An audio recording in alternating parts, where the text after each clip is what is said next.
Welcome to the silence followed by a deafening roar, guitar instructional DVD, and shred annex.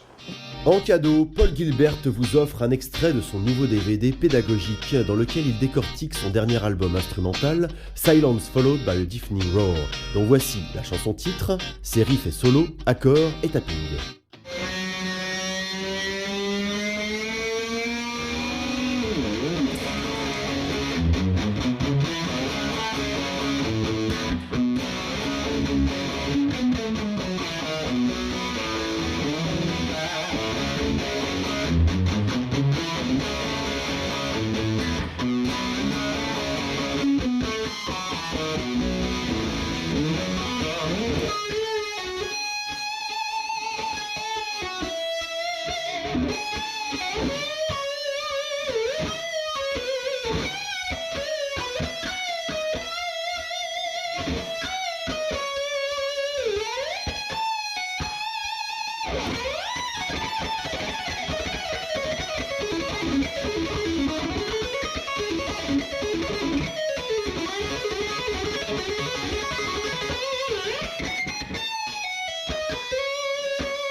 Silence followed by a deafening roar is the name of the CD, and it's also the name of this song.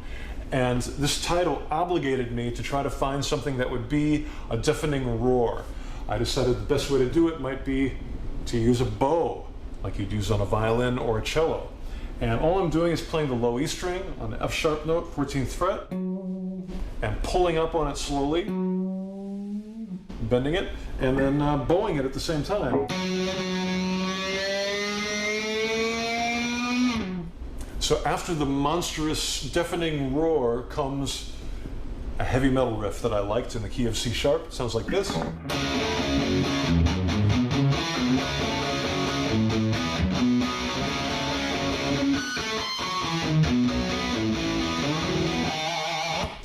This is an instrumental song on an instrumental album. So I have a lot of room for a lot of guitar, and I want to slowly build it up in this case. Of course, I'm beginning with the rhythm, that kind of phrase. And when I begin the solo, I do a variation of that an octave higher.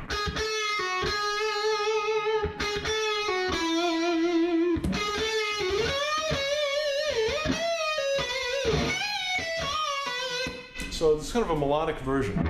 From there, I start to get a little more shreddy, let's say, with some 16th notes. This is kind of a nice pattern. It still locks into the rhythm pretty well, and it sounds like this.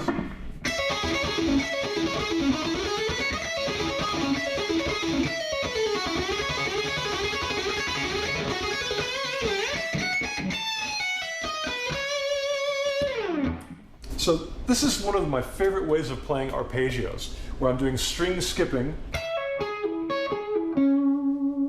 like that. I'm not using the B string. I'm doing 2 notes on the E, 2 notes on the G, and then 1 note here on the D string.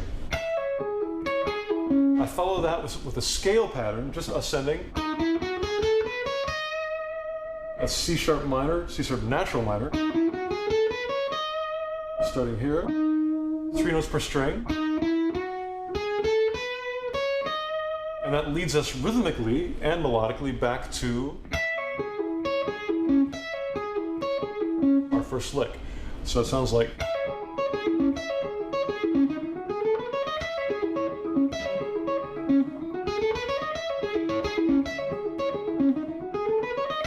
I like that. I'm contrasting an arpeggio with a scale, so you can kind of, each one complements the other.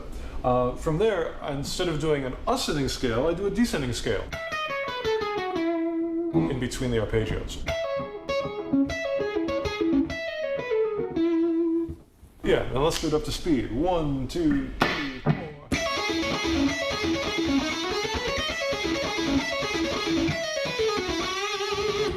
From there, I do a rock and roll lick. I think Kiss used to play this a lot. That kind of lick. I can't do that without making some rock and roll faces.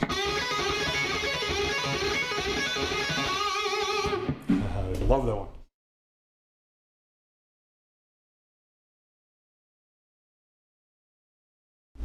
So the main chords of the song are these 4 chords.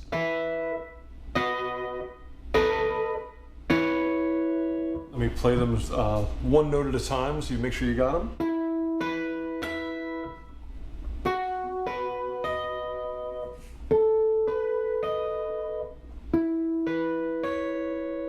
I just play those quietly by finger picking at the beginning.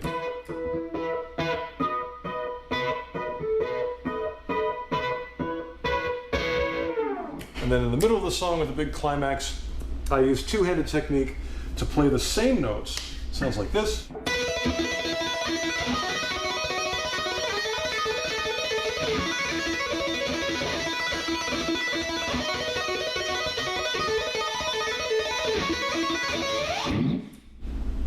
So let me show that to you a little bit slower. On the high E string, you have these notes. Louder. Then on the B string, big stretch. Then a little smaller stretch, still on the B string. And back to the high E string. 1, 2, 3.